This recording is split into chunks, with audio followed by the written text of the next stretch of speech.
अच्छा, आप लोगों ने वीपीएन के बारे में सुना होगा। वीपीएन ऐप्स किस तरह से काम करते हैं, तो चलिए उसको समझने के लिए एक एग्जांपल यूज़ करते हैं।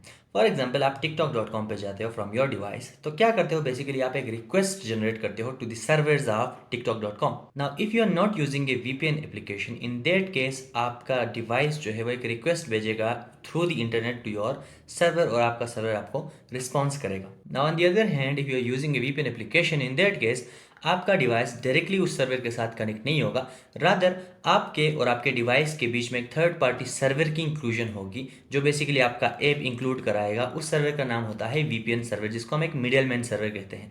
आपका जो डेटा है, जो रिक्वेस्ट है, वो डायरेक्टली उस सर्वर तक जाएगा और फिर वहां से फॉरवर्ड किया जाएगा टू दी एक्चुअल सर्वर जहां पे आपका रिक्वेस्ट असल में जाना चाहिए था। तो यही वजह है कि वीपीएन एप्लीकेशन हमें अलाउ करते हैं टू यूज दोज वेबसाइट्स और those platforms which are actually banned in our countries. तो we can't send direct request from our device to the actual server जहां पे हम कम्युनिकेट करना चाहते हैं। तो उस केस में we use a third party VPN application, जो क्या करता है, एक मिडिल मैन का काम हमारे सामने करता है by forwarding our messages to that specific server, और एक डिस्गाइज क्रिएट करता है कि ये मैसेज बेसिकली पाकिस्तान से नहीं आया है, ये नीदरलैंड या कोई दूसरी कंट्री से आया है।